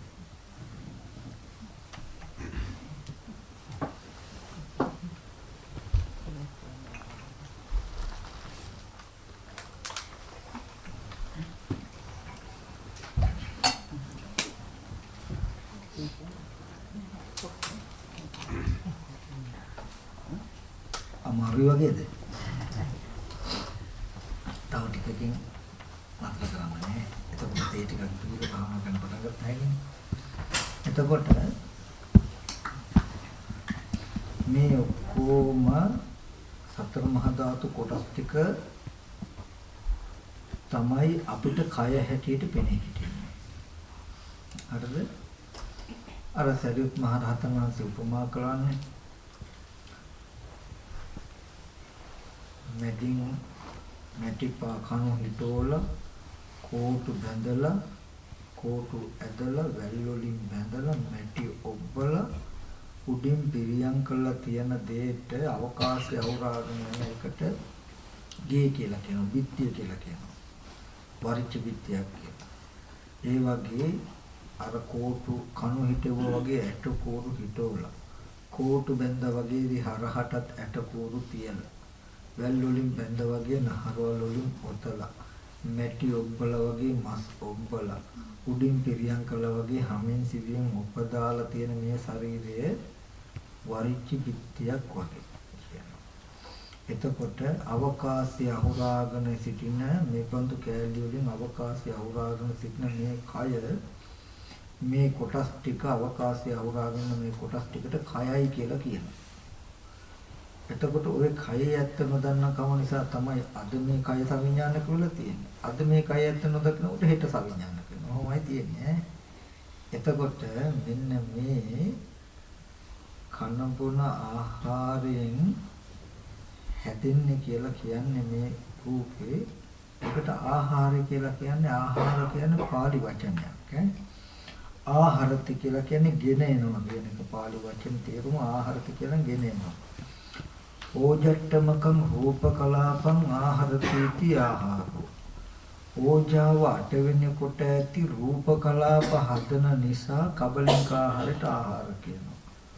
පඨවි ආපෝ තේජෝ වායෝ වන්න ගන්ධ රස ඕජා කියලා මේ අෂ්ටමක රූපකලාප හදන නිසා කනබුන ආහාරයට ආහාර කියනවා. ඕක හැදෙන්නේ මේ කනබුන ආහාරය කියන එක කබලින්ක ආහාරය අභිධර්මයේ පෙන්වන්නේ ඉතාම සියුම් රූපයක් ඇටියට. රූප අතර සුකුම රූප. මහ භූත රූප හතරයි සුකුම රූප 24කුයි පෙන්වනවා. 23කුයි. එතකොට මේ සුකුම රූප වලින් එකක් තමයි කබලින්ක ආහාරය. එහෙම පෙන්වන්න හේතුව මේ කෙස්ලොම් නියදත් ධම්මස් හැදෙන කබලින්ක ආහාරය කියන එක ඇත්තටම පියවිය හැටවත් පේන්නේ නැති තරම් සිවුම් එකක් නුවණින්මයි බලන්න වෙන්නේ. ඒ බඳු තැනකින් තමයි අපේ මේ කෙස්ලොම් නියදත් හැදෙන්නේ. ඒ කියන්නේ දැන් අපි බත් පාන් කව්පි මුංගට කියලා කන බොන ආහාර පාන මෙහෙම රළුවට හම්බුණාට ඕක කටට දාලා දැන් මෝලක් වගේ කටේ තියෙන දත් ටිකක් හොඳට ඕක කෑලි කඩන්න. හපනවා කියලා කියන්නේ දැන් කෑලි වලට ආහාර කැබලි කරනවා මොනේ. දාලා එතනින්ම ඔය කෙල ටිකත් එකතු වෙලා සම්පූර්ණ ඒ කෙල කියන්නේ මේක මේ ඇසිඩ් එකක් වගේ එකක්. ආහාරයක රළුකම අඩු කරන ආහාරය මොලොක් කරන්න තියෙනවා. දැන් ඔය වලසුන්ගේ වගේ එහෙම කෙල ගෑවුනහම ඔය ඇට කෑල්ලක හරියට මඤ්ඤු කාලයක් වගේ ජිරි ගන්න තත්ත්වයටපත් වෙනවා. ඒ තරම් මොලොක් වෙනවා. මේ කෙල වලින් කරන්නේ ආහාරය සම්පූර්ණ තඹනවා. මොලොක් කරනවා. හරිද? කටේදී මොලොක් කරලා දිරවන්න පහසු බවට පත් කරලා ඔන්න වැටෙනවා කාටද? ආමාශයට වැටෙනවා. ආමාශයට වැටුනහම ඒකෙත් තව තියෙන ඇසිඩ් එකක් මේ ආහාර දිරවන. ඊට පස්සේ අර සිමෙන්ති කවලම් කරන්න අර මැෂින් එකකින් කවලම් කරන ඒ වගේ මේ කොට්ටාස වාතය කියලා වාතයක් තියෙන මේකෙන් ආහාර පාන පෙරලනවා. පෙරළුවහම අපි කන බොන ආහාරය සම්පූර්ණ දියරයක් වෙනවා. ආමාශය තුල සම්පූර්ණ කාඩියක් වගේ ගෝඩහැලියක් වගේ සම්පූර්ණ දියරයක් වෙනවා. දියරයක් වුණාම දැන් ඔය ස්ත්‍රීන්ට 28 පියම් පුරුෂයන්ට 32 පියම් බඩ වෙලක් කියලා කියන්නේ. ඔය දිග බඩ වෙලක් තියෙනවා. මේ ශරීරය ඇතුලේ තියෙන කර්මජ තේජෝ ධාතුව කියලා කර්මයෙන් උපන්න තේජස. අපි ඔය බලන්නේ මේ උණ කට්ටක් එහෙම තියලා උණ අඩුද වැඩිද කියලා. ඒ උණ වැඩි නම් ඔන්න අපි උණ වැඩි කියනවා. මේ ශරීරයේ පැවැත්ම ඇති කරන්න අවශ්‍ය උණක් තියෙනවා. සතර තේජෝ ධාතුව කියන්නේ. ඔය උණුසුම බෙහෙවින් පවතිනවා මේ බඩවැල ආශ්‍රිතව. දැන් මේ කන බොන අර දියරේ දැන් මේ බඩවැල දිගේ තමයි යන්නේ. දැන් හොඳට රත් වෙච්ච බටයක් දිගේ වතුර ටිකක් යවන්නකො මොකද වෙන්නේ? වාෂ්ප වෙනවනේ. ඒ වගේ මේ බඩවැල දිගේම අර කන බොන ආහාර පාන වලින් හැදිච්ච දියරේ දිගට යනකොට මේ උෂ්ණයට සම්පූර්ණ මේක වාෂ්ප වෙනවා. හරිද? මේක රස කොටස් ටික වාෂ්ප වෙනවා. කොහොම ගිහිල්ලා කෙරවලට රොඩු ටික විතරක් ඉතුරු වෙන එකට කියන අපි අසුචි කියලා. අන්න අර වාෂ්ප වෙන ගතියට තමයි කබලින්ක ආහාර කියන්නේ. ඒකයි සුකුමරුප කියන්නේ. අන්නේ වාෂ්පෙන් තමයි මේ කෙස් හැදෙන්නේ, ලුම් හැදෙන්නේ, නියදත් හැදෙන්නේ. අපි මහා ආත්ම භාවයක් හිතාගෙන හිටියට මගේ මූණ ලස්සනයි, මම හරි හැඩයි, අර නළුව හරි ලස්සනයි කිව්වට ඔය කබලින්ක ආහාරයට තමයි කියන්නේ. බත් හරි ලස්සන බත් කෑල්ලක්, හරි ලස්සන පාන් කෑල්ලක්, හරි ලස්සන ඉන්දියාප්පයක් කියලා කියනවා වගේ තමයි. ඇත්ත ඒක. නමුත් උරුකට අර චිත්තචෛතසික ටිකත් එකතු වෙලා කන බොන ආහාරයේ ඒ චිත්තචෛතසික සිතේ තියෙන ගති ටිකක් තියෙනවා. මම ඒක වෙනම කියලා දෙන්නම්. ඉත්‍ත්‍රින්ද්‍රිය, පුරුෂේන්ද්‍රිය, ජීවිතේන්ද්‍රිය කියලා මේක තැම්පත් වෙනකොට හිතුවේ තැම්පත් වෙන්නේ, තැම්පත් වෙන අනුපිළිවෙලක් තියෙනවා. ඒ අනුපිළිවෙලකට තැම්පත් වෙලා තමයි මේ එක එක හැඩ ඇවිල්ලා තියෙන්නේ. එතකොට මෙන්න මේ හිඳයි මේ රූපයේ කෙස්ලුම් නේද ධම්මස්නහර කන බොන ආහාර නිසා හැදුනා කියලා කියන්නේ. ඒ නිසායි අපේ ඇඟේ බත්තට පාන් කෑලි ඉන්දියාපරලි පේන්නේ නැත්තේ. රැවටෙන්න මේ හේතු වෙලා තියෙන්නේ මේ ආහාරය ඔය ආකාරයකට පරිවර්තනය වෙලා එන නිසා. ඉතින් නමුත් මේක කබලින්ක ආහාරෙම තමයි. මේ අත කඩාගෙන කොටියෙක් කෑවොත් ඒ ශරීරයේ තියෙන ආහාර චක්‍රයේ අර විදියටම ඒක දිය වෙලා ඒ සතාගේ ඇඟේ තියෙන හම්මස්ලේ නහර හැදෙනවා මිසක ආයේ අත්කැලි බඩේ නැහැ. අපිට මේ ශරීරය මම වුණාට ඒ සතට මේක ආහාරය. ඌරේ කුකුලෙක් ගත්තාම ඒ ශරීරයේ ඌට තමයි ඒක අපිට ආහාරය. ඉතින් අන්තිමට කබලින්ක ආහාරය මම කරගෙන මේ හැමෝම ඉන්නේ. ඒ නිසා කබලින්ක ආහාරයේ පිළිසිඳ දැක්කොත් නවත සංයෝජනයකින් බැඳුණු කෙනා මේ ලෝකෙට එන්න හේතු නැහැ කියලා කියන්නේ.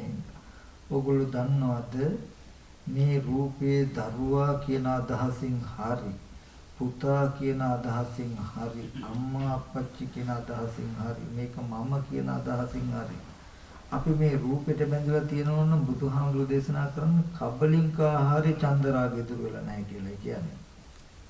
මේ කබලින්ක ආහාරයට තණ්හාව තියෙන්නේ. මේ ශරීරයට මම කියලා කියනකොට මේ මගේ ඇහැ කියනකොට කබලින්ක ආහාරයටයි තණ්හාව. ඇහැ වැරදිච්ච හින්දා ඇහැ මම කියලා. ඇහැ කබලින්ක ආහාරය කියන එක පිළිසිඳ නොදන්නාකම නිසා ඇහැ කියන නිමිත්තක් ඇති වෙනවා. ඇහැ කියන නිමිත්තටයි අපි කැමති. එතකොට කබලින්ක ආහාරයෙන් තියෙන ඇහැ දුර්ලභයි. අපි හදාගත්ත ඇහැ දිරන්නේ. ඒ ඇහැට කැමැත්ත ඇති වෙච්ච ඇහෙන් තමයි ප්‍රතිසන්දියට යන්නේ. ඉතින් මේ කබලින්ක ආහාරයක බුදුරජාණන් වහන්සේ දේශනා කරන කබලින්ක ආහාරේ ඡන්දයක් තියෙනම් ප්‍රේමයක් තියෙනම් පහන වාසාවක් පිපාසයක් ඇතිතා විඥානයේ පිහිටනවා. විඥානය ඇති කලේ නාම රූප වෙනවා. නාම රූප වුණත් ආයතන ඇතින සලආයතන පච්චය පස්ස පච්චය වේදන. ඒ වගේ ජරා මරණ ශෝක පරිදේ දුක්ඛ දෝමන සුඛ ආයස සම්භවන්ති කියලා පෙන්නන. කබලින්ක ආහාරේ තණ්හාව කියනකොට බත් පිඟාන, කවුරු පිඟාන, මුංගට පිඟාන සීකර ගන්න එපා. එහෙම තණ්හාව ගත්ත තණ්හාව මේ අත මගේ ඇහැ මගේ කියලා ගත්තත් කබලින්ක ආහාරයට තණ්හාව. ඒ නිසා අපි මේ කබලින්ක ආහාරයේ පිරිසිඳ නොදකින්න කම නිසායි කබලින්ක ආහාරයේ මම මගේ කියලා කෙලෙස් ඇති කරගන්නේ. ඒ කබලින්ක ආහාරයේ මම මගේ කියලා කෙලෙස් ඇති කර ගැනීම හේතු වෙනවා. නැවත මේ විඥානයේ කබලින්ක ආහාර රූපයකට බැස ගන්න. ආයත් කබලින්ක ආහාරයේ පිරිසිඳ නොදකිනකොට කබලින්ක ආහාර රූපේ මම මගේ කියන තැනකින් තණ්හාව ඇති වෙනවා. ආයත් ඒ කෙලෙස් හේතු වෙන කබලින්ක ආහාර රූපයකට බැස ගන්න. මේකකින් කෙලවරක් නැහැ. අන්තිමට ඒකයි අර ආශීසෝපම සූත්‍රයේ තියෙන මේ සර්පය හතර දෙනා ආවරණ කරගෙන අපි ඉන්නේ. පඨවි ආපෝ තේජෝ වායෝ කියන සතර මහා ධාතුව මම කියලා හිතාගෙන ඉන්නේ. මගේ අත, මගේ කන, මගේ මූණ, මගේ නහය කියලා තව ඒවා ලස්සනක් බලනවා. ඒ ආවරණ කොට හිතාගෙන ඉන්නේ. ඉතින් කවදාම හරි දවසක මේ ඇත්ත දැක්කහමයි අපි මේ තුකින් දෙන්නේ. ඒ නිසා වැඩියෙන් නාම ධර්ම ඕනේ. ගොඩක් ඕනේ. මේ රූපයේ පිරිසිඳ දකින තැනට උත්සාහවත් වෙන්න. කබලින්ක ආහාරයේ පිරිසිඳ දකින්න. මේ රූපය දකිනකොට කබලින්ක ආහාරයේ බව Tamanට ඇස් මට්ටමට පෙනෙන මට්ටමට එන තැනට ගන්න. අසුර රූපය ගන්න. ඉතින් මේ සඳහා මොකදනම් උත්සාහවත් වෙන්න. ටිකක් භාවනා කරන්න. දැන් ඊළඟපස වෙලඳුවාම 3:00 විතර වෙයි. ආපහු 4:00 විතර වෙනකම් භාවනා කරන්න. එතකොට පහට සිල් පවර්ණ කරන්න ඉස්සෙල්ලා මම 4:00ට විතර එන්නම් ආයෙත් අපි ආයෙත් ටිකක් කතා කරමු තියෙන ප්‍රශ්න ගැටළු භාවනා කරනකොට තියෙන ප්‍රශ්න ගැටළු හරි දහවෙනි තේරණ කරුණු හරි ආයෙත් අපි කතා කරමු එහෙනම් දැන් තියෙන මොන දේ ටික හදාගෙන දීලා